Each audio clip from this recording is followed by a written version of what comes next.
이 아침 주시는 말씀은 구약성경 사무엘상 30장 1절에서 10절 말씀입니다. 다윗과 그의 사람들이 사흘 만에 시글락에 이른 때에 아말렉 사람들이 이미 네겝과 시글락을 침노하였는데 그들이 시글락을 쳐서 불사르고 거기에 있는 젊거나 늙은 여인들은 한 사람도 죽이지 아니하고 다 사로잡아 끌고 자기 길을 갔더라. 다윗과 그의 사람들이 성읍에 이르러 본즉 성읍이 불탔고 자기들의 아내와 자녀들이 사로잡혔는지라. 다윗과 그에 함께한 백성이 울 기력이 없도록 소리를 높여 울었더라. 다윗의 두 아내 이스라엘 여인 아히노암과 갈멜 사람 나발의 아내였던 아비가일도 사로잡혔더라. 백성들이 자녀들 때문에 마음이 슬퍼서 다윗을 돌로 치자 하니 다윗이 크게 다급하였으나 그의 하나님 여호와를 힘입고 용기를 얻었더라. 다윗이 아히멜렉의 아들 제사장 아비아달에게 이르되 원하건대 에봇을 내게로 가져오라. 아비아달이 에봇을 다윗에게로 가져가매 다윗이 여호와께 묻자와 이르되 내가 이 군대를 추격하면 따라잡겠나이까 하니 여호와께서 그에게 대답하시되 그를 쫓아가라. 내가 반드시 따라잡고 도로 찾으리라. 이에 다윗과 또 그와 함께한 600명이 가서 푸솔 시내에 이르러 뒤떨어진 자를 거기 머물게 했으되 곧 피곤하여 푸솔 시내를 건너지 못하는 200명을 머물게 했고 다윗은 400명을 거느리고 쫓아가니라. 아멘. 여러분, 새해 또 첫 새벽 기도회를 드리게 되는데 새해 1년 동안 건강하시고 또 새벽을 깨우면서 함께 기도할 수 있는 은혜가 있기를 축복합니다. 새벽을 깨울 수 있다는 것은 지난밤에 단잠을 잘 잤다는 거고요. 또 몸이 그만큼 건강하고 개운하다는 거죠. 또 새벽을 깨운다는 것은 우리 속사람 영혼이 하나님을 갈망하는 살아있는 믿음이 있기에 또 새벽을 깨울 수 있는 줄 압니다. 또 2019년 한 해 동안 비가 오고 눈이 오고 춥고 덥고 이런 날들이 있겠지만 또 매일매일 새벽을 깨우는 또 기도하는 은혜가 있기를 주님의 이름으로 축복합니다. 지난 시간의 말씀은 다윗이 신의 한 수로 블레셋과 이스라엘의 전투에서 빠져나와서 3일 만에 자기 가족들이 있는 시글락이라는 곳으로 가게 됩니다. 그 신의 한 수라는 것은 다윗이 어쩔 수 없이 블레셋 왕과 함께 자기의 조국 이스라엘을 치러 가게 되는 상황이 연출되어지는데 그때 블레셋 장수들이 다윗 믿을 수 없습니다. 저 돌려보냅시다. 안 그러면 우리 전쟁 못합니다. 라는 반발이 있어서 부득이하게 다윗이 전쟁에서 빠져서 이제 가족이 있는 시글락성으로 오게 됩니다. 3일 만에 시글락성에 와보니까 기가 막힌 일이 일어났죠.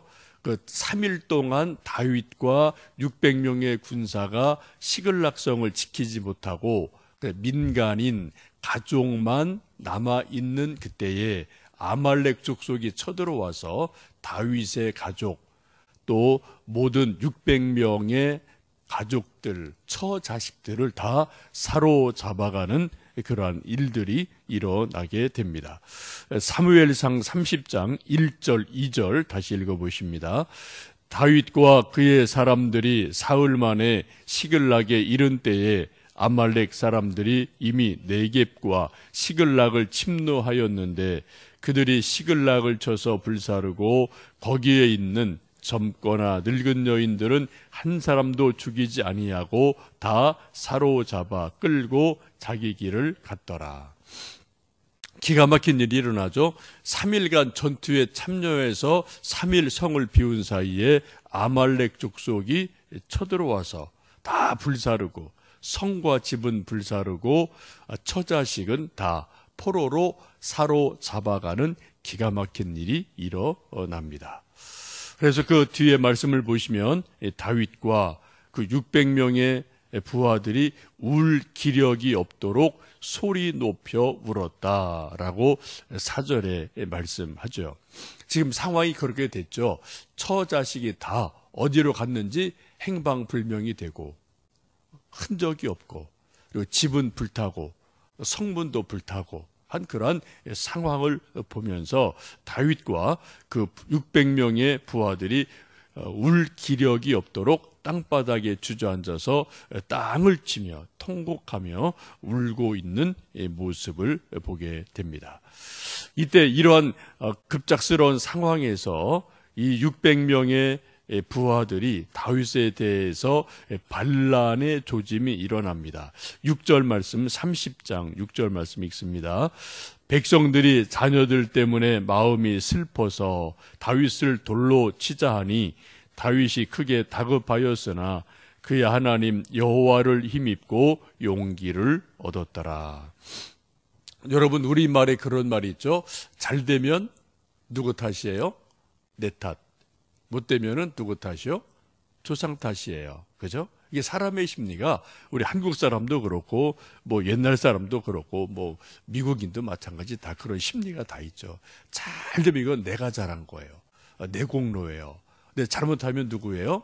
그건 부모 탓, 조상 탓, 리더 탓이 되고 남 탓이 되는 거죠. 지금 600명의 이 부하들이 3일 만에 시글락성에 들어와서 보니까 처자식이 싹 사라졌어요. 집이 다 불타버렸어요. 소, 양도 다 사라져버렸습니다. 이렇게 된 상황에서 마음이 너무 슬퍼서 한동안 땅에 주저앉아서 엉엉 울다가 그 다음에 정신을 차리고 한 600명의 부하들이 하고자 하는 일이 뭡니까? 다윗을 돌로 쳐서 죽이자라는 그런 반란의 움직임이 일어나게 됩니다. 여러분, 그럴만하죠. 상황이. 이게 다 누구 탓이에요? 이게 다윗 탓인 거예요. 그죠? 지금 우리 자기 처자식이 다 어디론가 사라지고 죽었는지 살았는지 알 수 없는 일, 이게 바로 이제 지도자 다윗의 어떤 일로 생각을 해서 다윗을 돌로 쳐서 죽이자라는 그런 반란의 움직임이 일어나게 됩니다.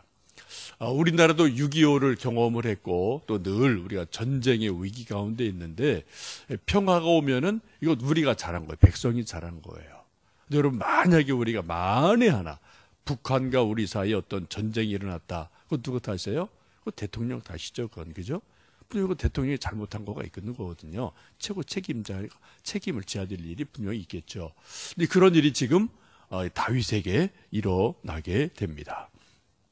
이 위기의 상황에 다윗이 어떻게 처신을 하나요? 6절 말씀을 중반절 보시면 그렇게 말씀하죠. 다윗을 돌로 치자 하니 다윗이 크게 다급하였으나 그의 하나님 여호와를 힘입고 용기를 얻었더라. 다윗이 크게 다급한 일이 일어납니다.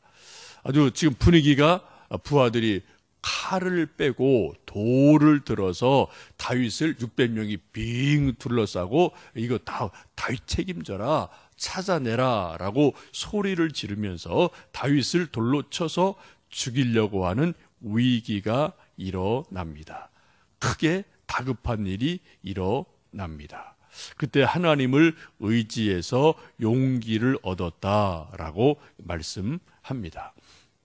여러분, 우리도 인생을 살다 보면 다윗 같은 정도는 아닐지 몰라도 크고 다급한 일이 우리에게도 종종 있어요. 그죠? 갑자기 건강을 상한다든지 경제 문제가 갑작스럽게 찾아올 때도 있고 인간 관계가 막 급작스럽게 어그러질 때가 있고 하여튼 우리가 인생을 살다 보면 누구나 다 크고 다급한 일들이 몇 번인가는 우리 인생 가운데 있게 마련입니다. 이때 여러분, 그것을 어떻게 우리가 대처를 해야 되나요? 평상시는 다 누구나 똑같아요. A나 B나 C나 어른이나 아이나 평상시는 다 그냥 그대로 살면 됩니다. 별 문제 없어요. 근데 우리가 인생을 살다가 크게 다급한 일을 만났을 때, 정말 위기를 만났을 때 그때 어떻게 대처하느냐, 이게 이제 그 사람의 믿음이고 그 사람이 승리로 가느냐 패배로 가느냐 결정적인 일이 바로 요 지점에서 일어나게 되죠. 지금 다윗이 크게 다급하였으나 어떻게 했다고요? 그야 하나님 여호와를 힘입고 용기를 얻었다라고 말씀합니다. 이제 더 이상 사람 믿을 데가 없는 거예요. 자기 부하 모두 다 다윗을 쳐서 죽이려고 합니다. 왜요? 자기 처자식이 다 어디론가 없어졌으니까. 그때 사람 의지하지 않고 다윗이 하나님을 힘입고 용기를 얻었다라고 성경은 말씀합니다. 곧 하나님을 의지하고 믿음으로 대처했다라고 말씀합니다. 여러분 오늘 또 하루 사시면서 또 2019년도 한 해를 사시면서 여기 30장 6절에 있는 말씀을 여러분 꼭 기억하시고 마음에 새기시고 암송하시고 묵상하시고 이 말씀을 좀 깊이 묵상하시고 또 의미를 생각해 보시면 좋겠습니다. 다윗이 크게 다급하였으나 그야 하나님 여호와를 힘입고 용기를 얻었더라. 하나님을 의지해서 용기를 얻었다라고 말씀해요. 그 구체적인 게 무엇인가요? 7절 말씀, 8절 말씀을 읽어보십니다. 다윗이 아히멜렉의 아들 제사장 아비아달에게 이르되 원하건대 에봇을 내게로 가져오라.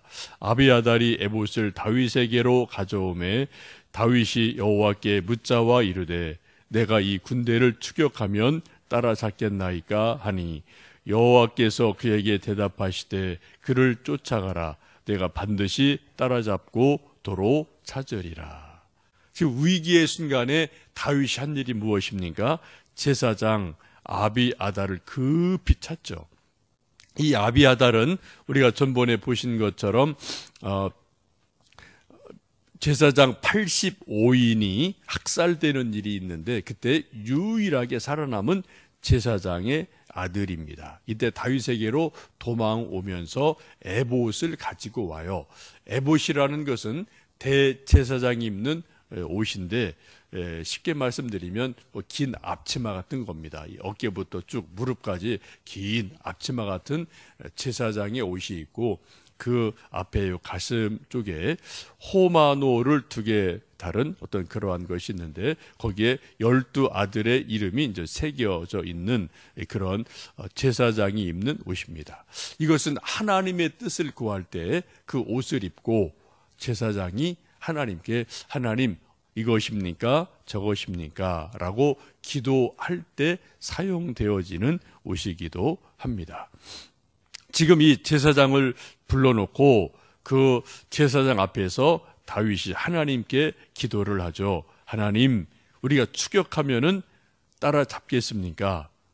추격할까요? 말까요? 라고 지금 하나님께 제사장과 더불어서 기도를 합니다. 그랬더니 하나님 말씀하시는 것이 따라가라. 반드시 잡을 것이다. 라고 말씀을 해서 이제 추격을 하게 되는 일이 일어나게 됩니다. 여기에서 우리가 한 가지 볼 수 있는 것은 우리가 지난 시간 말씀 본 것처럼 블레셋 장수들의 반발로 다윗이 전쟁에서 어쩔 수 없이 빠져나와서 고향에 와보니까 시글락에 와보니까 자기 가족들이 없어요. 만약 블레셋 장수들이 반발하지 않았다면은 블레셋과 이스라엘 전투에 참여해서 자기 가족들의 생사 여부를 오랜 시간 몰랐을 겁니다. 3일 기간 만에 딱 돌아오게 되고 자기 처자식이 사라진 것을 알게 되고 다시 또 하나님께 기도하고 추격하는 일들이 일어나죠. 이것을 보면은 이게 상당히 아주 묘한 일들이 연속적으로 이렇게 물고 물리면서 일어나는 것을 볼 수 있습니다. 여러분, 기가 막힌 기회를 하나님이 2번이나 연거퍼서 블레셋 전투에서 빠져나오게 하시고 또 시글락에 가게 해서 자기 가족이 없어진 것을 확인하게 하시고 또 제사장과 더불어 기도하다가 그들을 추격하는 일들이 일어나는 그런 일들이 연속적으로 일어나게 됩니다. 이 말씀을 보시면 이런 거로 좀 보시면 좋겠어요. 우리가 인생을 살다 보면은 내가 계획한 것이 딱 막힐 때가 있어요. 뭐 전쟁이 나든 병이 나든 또 어떤 내가 상상 못한 어떤 일이 일어나든 딱 그것이 막힐 때가 있습니다. 그때 우리는 실망하고 낙심을 하죠. 내가 얼마나 이것을 준비하고 애를 썼는데 라고 우리가 실망하게 되고 하나님도 때로는 원망할 때도 있습니다. 그런데 여러분, 인생을 길게 살다 보면은 내가 아무리 애를 쓰고 수고한 것일지라도 길이 막히면은 거기는 뭐예요? 다른 길이 있다. 소위 하나님의 플랜 B, 플랜 C가 있다라는 것을 우리가 인생을 살다 보면 우리가 경험하게 됩니다. 저도 그런 일을 개인적으로 참 많이 경험을 해서 오늘 여기까지 오게 됐고, 뭐 여러분도 어떠신지 몰라도 그런 비슷한 일들이 몇 번인가는 다 있지 않으실까 싶습니다. 우리가 운전할 때 가끔 경험하는 것이 그런 거죠. 낯선 길이나 또 서울이나 먼 길 갈 때 뭐 이제 내비게이션을 치고 이제 목적지를 치고 이제 그 내비게이션 따라서 이제 운전할 때 있는데 우리가 뭐 잘 아는 길은 굳이 내비를 안 쳐도 됩니다만 그래도 혹시 해서 이제 내비를 치고 갈 때가 있어요. 근데 가끔은 이제 내비게이션을 따라가기도 하다가 이제 길이 막히든지 막 이런 정체가 일어나면은 또 자기가 아는 길로 또 이렇게 돌아가는데 거기 가면 거기도 또 막혀 있더라고요. 양재 사거리 주말 이런 때 나갈 때 보면은 그 사거리에서 뭐 30분 막 묶이는 데도 있고 저도 이제 뭐 뒤돌아갈 때 있고 옆길로 새보기도 하는데 가보면 거기는 더 막힌 게 있어요. 그래서 제가 여러 가지 경험을 통해서 이제 아는 한 가지는 그래도 내비게이션이 실시간으로 안내하기 때문에 그래도 내 생각보다는 더 나을 때가 많다라는 경험이 있습니다. 왜요? 저는 그냥 이렇게 눈에 보이는 요것만 보는 거거든요.